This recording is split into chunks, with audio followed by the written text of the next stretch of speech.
Hi dear friends, അസ്സലാമു അലൈക്കും, നമസ്കാരം. അപ്പോൾ ഇന്ന് നമ്മളൊരു വെറൈറ്റി ആയിട്ടുള്ള കിഡിലെ സ്നാക്ക് റെസിപ്പിയുടെ വീഡിയോ ആയിട്ടാണ് കേട്ടോ വന്നിട്ടുള്ളത്.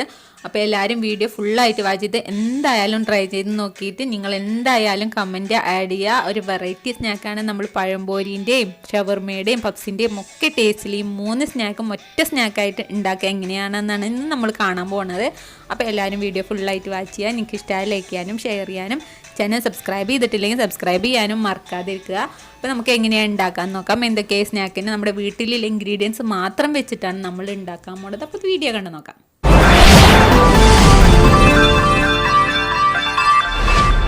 അപ്പോൾ ആദ്യം നമുക്ക് സ്നാക്ക് ഉണ്ടാക്കാൻ ഡോ വേണം. അപ്പോൾ ഞാൻ മൈദ മാവ് എടുത്തിട്ടുണ്ട്. ഇപ്പോൾ 2 കപ്പ് മൈദയുണ്ട്. അതിലേക്ക് ആവശ്യത്തിന് ഉപ്പിട്ട് കൊടുത്തിട്ട് നന്നായിട്ടൊന്ന് മിക്സ് ചെയ്ത് കൊടുത്തതിന് ശേഷം നമ്മുടെ നോർമൽ വെള്ളം ഒഴിച്ചിട്ട് നമുക്ക് നന്നായിട്ട് കുഴച്ചെടുക്കണം.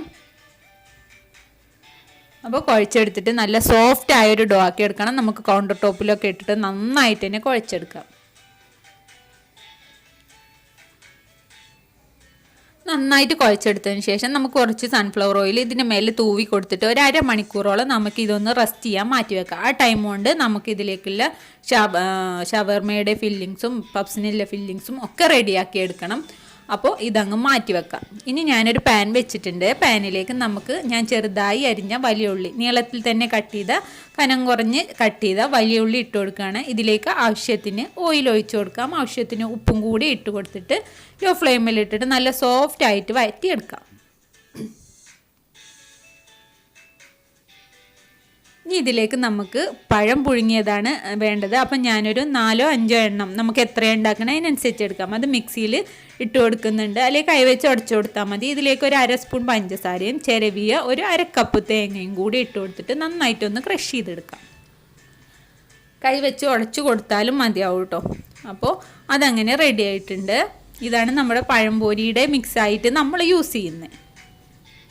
ഇനി നമ്മുടെ ഉള്ളിയൊക്കെ നല്ല സോഫ്റ്റ് ആയിട്ട് വഴന്ന് വന്നിട്ടുണ്ട്. ഇതിലേക്ക് ചെറിയൊരു കഷ്ണം ഇഞ്ചിയും ഒരു 4 വെളുത്തുള്ളിയും ഒന്ന് ചതച്ചതാണ് ഇട്ട് കൊടുക്കുന്നത്. അതിൻ്റെ ഒരു പച്ചമണക്കം ഒന്ന് മാറി വരുമ്പോൾ നമുക്ക് ഇതിലേക്ക് മസാലപ്പൊടികൾ ആഡ് ചെയ്യാം. അപ്പം മഞ്ഞൾപ്പൊടി 1/4 സ്പൂണും ഒരു മുളക് പൊടി 1 സ്പൂണും ഇട്ട് കൊടുത്തിട്ടുണ്ട്. അപ്പം നമ്മുടെ ഡോ 1 മണിക്കൂർ കഴിയുമ്പോൾ നമുക്ക് പരത്തിയെടുക്കണം. അപ്പോൾ കുഞ്ഞു ബോൾസ് ആക്കിയിട്ട് എടുക്കാൻ മതി.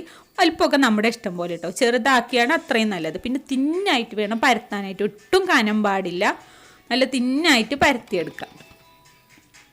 അപ്പോൾ നമ്മുടെ മിക്സുകളൊക്കെ റെഡിയായി. ഇനി ഇത് ഷവർമയുടെ മിക്സ് ഉണ്ടാക്കാൻ വേണ്ടി ഒരു ക്യാരറ്റും ഒരു പൊട്ടാറ്റോ ഞാനൊന്ന് ഫ്രൈ ചെയ്തെടുത്തിട്ടുണ്ട് കേട്ടോ. ഉപ്പൊന്നും ഇട്ടിട്ടില്ല, ജസ്റ്റ് ഒന്ന് ഫ്രൈ ചെയ്തെടുത്തിട്ടുണ്ട്. പിന്നെ ഒരു കഷ്ണം ഉള്ളി എടുത്തിട്ടുണ്ട്. പിന്നെ നമ്മുടെ ഷവർമ മിക്സിയിലേക്ക് നമുക്ക് മയോണൈസ് ആഡ് ചെയ്ത് കൊടുക്കാം. കുറച്ച് കുരുമുളക് വേണമെങ്കിൽ അതും കൂടി ആഡ് ചെയ്ത് കൊടുക്കാം. ചിക്കൻ ഉണ്ടെങ്കിൽ അതും ആഡ് ചെയ്ത് കൊടുക്കാം. ഇനി നമുക്ക് നമ്മുടെ നമ്മുടെ പപ്സിലേക്ക് ആവശ്യമുള്ള മസാലയിലേക്കാണ് ഇത് എഗ്ഗ്. ഞാൻ ചെറുതായിട്ട് ഒരു 3-4 പീസായിട്ടാണ് എടുക്കുന്നത്. അല്ലെങ്കിൽ നമുക്ക് ഒരുപാട് വലുപ്പധികമായി പോകും. അതുകൊണ്ട് 3-4 കഷ്ണമായിട്ട് നമുക്ക് കട്ട് ചെയ്യണം. ഇനി നമുക്ക് ഓരോന്ന് വെച്ച് കൊടുത്തതിന് ശേഷം നമുക്ക് ലെയറായിട്ട് ഇത് സെറ്റ് ചെയ്ത് കൊടുക്കാം. സെറ്റ് ചെയ്ത് കൊടുക്കുന്നത് എങ്ങനെയെന്ന് നിങ്ങൾക്ക് വീഡിയോ കാണുമ്പോൾ തന്നെ മനസ്സിലാവും. ആദ്യം നമ്മൾ പഴവും തേങ്ങയും പഞ്ചസാരയൊക്കെ ഇട്ട മിക്സ് നമുക്ക് അധികം കനമില്ലാതെ നമുക്ക് ഇതിന് മേലെ ഒന്ന് പരത്തി കൊടുക്കണം. ഒരുപാട് കനത്തിൽ പരത്താതിരിക്കുക. നല്ല കനം കുറച്ച് പരത്തിയെടുത്ത ഇതായിരിക്കണം നമ്മുടെ ഡോ. പിന്നെ നമ്മൾ വെക്കുന്ന ഫില്ലിങ്സും കനം കുറച്ചിട്ട് വേണം പരത്തി കൊടുക്കാനായിട്ട്. നമുക്ക് പപ്സിനുള്ള മസാല ഇട്ട് കൊടുക്കാം. അപ്പോൾ നമ്മൾ റെഡിയാക്കി വെച്ച ഉള്ളിൻ്റെ മസാല ഇട്ട് കൊടുക്കാം.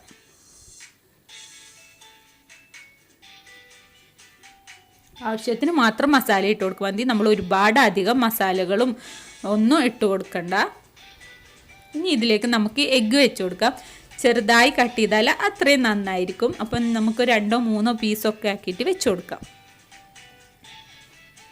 ഇനി ഇതിന് മേലെ നമുക്ക് ഒരു ലെയറും കൂടെ വെച്ച് കൊടുക്കണം. അതിന് മേലെ നമ്മൾ ഷവർമ ഫില്ലിങ്സ് ആണ് വെക്കാൻ പോണത്.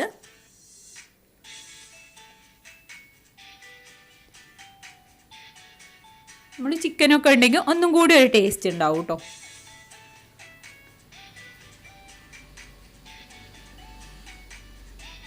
ഇനി നമ്മൾ മടക്കുന്ന രീതി ശ്രദ്ധിച്ചാൽ മതി. നമുക്കിങ്ങനെ മേലെ വരെ നമുക്കിങ്ങനെ ഞൊറിഞ്ഞു കൊടുത്തതിന് ശേഷം അകത്തേക്കാക്കി മടക്കി കൊടുക്കാം.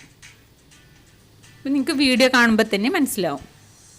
പൊട്ടിപ്പോരാത്ത വിധത്തിൽ നമുക്കിത് ചെയ്തെടുക്കണം. അല്ലെങ്കിൽ നമ്മൾ ഫ്രൈ ചെയ്യുന്ന സമയത്ത് വിട്ടു പോരുമ്പോൾ ഇതിനകത്തുള്ള മസാലയൊക്കെ പുറത്തു വരും. അതുകൊണ്ട് നന്നായിട്ട് പ്രസ് ചെയ്തിട്ട് വേണം അകത്തേക്ക് മടക്കി കൊടുക്കാനായിട്ട്. കുറച്ച് വെള്ളമോ അല്ലെങ്കിൽ മൈദ പേസ്റ്റൊക്കെ നമുക്ക് ഇതിന് മേലെ ഒന്ന് തൂവി കൊടുത്താൽ അത്ര തന്നെ വിട്ടു പോരൂല കേട്ടോ. പിന്നെ ഇത് കിട്ടുമ്പോൾ നമുക്ക് ഫ്രൈ ചെയ്ത് കിട്ടുമ്പോൾ ഒരു ബണ്ണിൻ്റെ ഷേപ്പൊക്കെ ആയിട്ടാണ് ഇത് വരുന്നത് കേട്ടോ. അപ്പോൾ നന്നായിട്ട് തന്നെ നമുക്ക് അകത്തേക്ക് ഇത് വെച്ച് കൊടുക്കണം. കാരണം അല്ലെങ്കിൽ ഇത് പൊട്ടിപ്പോന്നാൽ പിന്നെ നമുക്ക് നമ്മുടെ മസാലയൊക്കെ പുറത്തേക്ക് എണ്ണയിലൊക്കെ ആയിട്ട് നമുക്ക് ബുദ്ധിമുട്ടായിരിക്കും. അതുകൊണ്ട് നന്നായിട്ട് തന്നെ അകത്തേക്ക് വെച്ച് കൊടുക്കണം. അപ്പോൾ ഇതുപോലെ എല്ലാതും റെഡിയാക്കി എടുക്കാം കേട്ടോ. വലിപ്പം എത്ര വലുതാണെങ്കിലും ചെറുതാണെങ്കിലും ഒന്നും നമുക്ക് കുഴപ്പമില്ല. കാരണം നമ്മളിത് കട്ട് ചെയ്തിട്ടാണ് സെർവ് ചെയ്യുന്നത്. അപ്പോൾ നിങ്ങൾ എങ്ങനെയാണ് ഇത് സെറ്റ് ചെയ്യാമെന്ന് വീഡിയോ കാണുമ്പോൾ തന്നെ നിങ്ങൾക്ക് മനസ്സിലാവും. അപ്പോൾ ഇങ്ങനെ ഓരോന്നായിട്ട് നമുക്ക് റെഡിയാക്കി എടുത്തതിന് ശേഷം നമുക്കിത് ഫ്രൈ ചെയ്തെടുക്കാം. അപ്പോൾ നമുക്ക് ചെറിയ സൈസിൽ വേണമെങ്കിലും നമുക്ക് ഡോ പരത്തി കൊടുക്കുമ്പോൾ ചെറിയ സൈസിൽ വേണമെങ്കിലും ഇത് ഉണ്ടാക്കാം കേട്ടോ. അപ്പോൾ ഞാനിതാ ചെറിയൊരു സൈസിലും ഉണ്ടാക്കുന്നുണ്ട്. അപ്പോൾ ഒരുപാട് ഫില്ലിങ്സ് വെച്ച് കൊടുക്കാതിരിക്കുന്നതായിരിക്കും നമുക്ക് നല്ലത് കേട്ടോ. അപ്പം നമുക്കിത് മടക്കി കൊടുക്കുമ്പോൾ നല്ല ബുദ്ധിമുട്ടായിരിക്കും മടക്കി കൊടുക്കുന്ന ടൈമിൽ. അപ്പോൾ കുറച്ച് ചെറുതായിട്ടൊക്കെ ഫില്ലിങ്സ് വെച്ച് കൊടുത്താൽ മതി. പിന്നെ പരത്തുന്ന ടൈമിൽ നിങ്ങൾ തിന്നായിട്ട് പരത്താൻ നല്ലോണം ശ്രദ്ധിക്കുക. അപ്പം ഞാനങ്ങനെ ഓയിൽ വെച്ചിട്ടുണ്ട്. ഓയിലൊന്ന് ചൂടായി വരുമ്പോൾ നമുക്കിത് ലോ ഫ്ലെയിമിലിട്ടിട്ട് നന്നായിട്ട് തന്നെ കുക്ക് ചെയ്തെടുക്കണം. നമ്മൾ ഈ പപ്സൊക്കെ കുക്ക് ചെയ്യുന്ന മാതിരി ഒന്നെങ്കിൽ നിങ്ങൾക്ക് കുക്കർ തന്നെ യൂസ് ചെയ്യാം. കുക്കറിൽ എണ്ണ ഒഴിച്ചതിന് ശേഷം നമുക്കിത് ഫ്രൈ ചെയ്തെടുക്കാം. അല്ലെങ്കിൽ അടികട്ടിയുള്ള ഒരു പാത്രം, നമ്മൾ ചെറിയ കനത്തിലുള്ള പാനിലൊന്നും നമുക്കിത് ഫ്രൈ ചെയ്യാതിരിക്കുകയായിരിക്കും ഒന്നും കൂടി നല്ലത്. നല്ല അടികട്ടിയുള്ള ഒരു പാനിൽ നമുക്ക് ഫ്രൈ ചെയ്തെടുക്കാം. അപ്പോൾ തിരിച്ചും മറിച്ചിട്ടിട്ട് നന്നായിട്ട് തന്നെ നമുക്കിത് കുക്ക് ചെയ്തെടുക്കണം. കാരണം അകത്തുള്ള ഓരോ ലെയറും നമുക്ക് നന്നായിട്ട് തന്നെ കുക്കായി കിട്ടണം. അപ്പോൾ ഞാനിതാ കുറച്ചൊരു 10-15 മിനിറ്റോളം നമുക്കിത് കുക്ക് ചെയ്തെടുക്കണം. നല്ല ലോ ഫ്ലെയിമിൽ വെച്ചിട്ട് വേണം നമുക്ക് കുക്ക് ചെയ്തെടുക്കാനായിട്ട്. അപ്പോൾ നമുക്ക് ഓരോന്നും ഫ്രൈ ചെയ്തെടുക്കാം.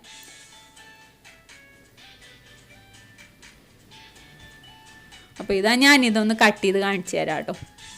നമുക്ക് 2 പീസായിട്ടോ 4 പീസായിട്ടോ ഒക്കെ നമുക്കിത് കട്ട് ചെയ്ത് സെർവ് ചെയ്യാം. അപ്പോൾ നല്ല ടേസ്റ്റാണ്. നമുക്കിത് കഴിക്കുമ്പോൾ തന്നെ നമുക്ക് നല്ലൊരു ടേസ്റ്റാണ്. നമ്മൾ 3 ഫില്ലിങ്സ് വെച്ചതിൻ്റെ കേൾക്കുമ്പോൾ നമുക്ക് നന്നായിട്ട് തന്നെ അതിൻ്റെ ടേസ്റ്റൊക്കെ കിട്ടും. അപ്പോൾ എല്ലാവരും എന്തായാലും ട്രൈ ചെയ്ത് നോക്കുക. നല്ല വെറൈറ്റി ആയിട്ടുള്ള ഒരു സ്നാക്ക് റെസിപ്പിയാണ്. കുട്ടികൾക്കും വലിയവർക്കും ഒക്കെ നന്നായിട്ട് ഇഷ്ടപ്പെടും. ഈ 3 ലെയറിൻ്റെ ടേസ്റ്റ് നമുക്ക് കഴിക്കുമ്പോൾ നന്നായിട്ട് തന്നെ കിട്ടും.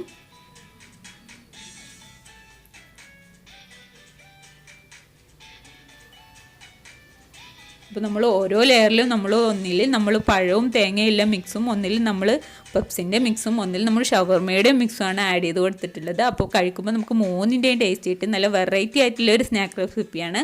അപ്പോൾ എല്ലാവരും എന്തായാലും ട്രൈ ചെയ്ത് നോക്കുക. നിങ്ങൾക്ക് ഇഷ്ടമായാൽ എന്തായാലും ലൈക്ക് ചെയ്യുക. നിങ്ങൾക്ക് ഇഷ്ടമായാൽ ഈ റെസിപ്പി നിങ്ങളുടെ ഫാമിലിക്കും ഫ്രണ്ട്സിനൊക്കെ ഷെയർ ചെയ്ത് കൊടുക്കുക. നിങ്ങളെൻ്റെ ചാനൽ ഫസ്റ്റ് ടൈം കാണുന്നെങ്കിൽ എന്തായാലും സബ്സ്ക്രൈബ് ചെയ്യുക. അപ്പോൾ നമുക്ക് നെക്സ്റ്റ് നല്ലൊരു വീഡിയോ ആയി കാണുന്നവരെ thank you for watching my video. അസ്സലാമു അലൈക്കും.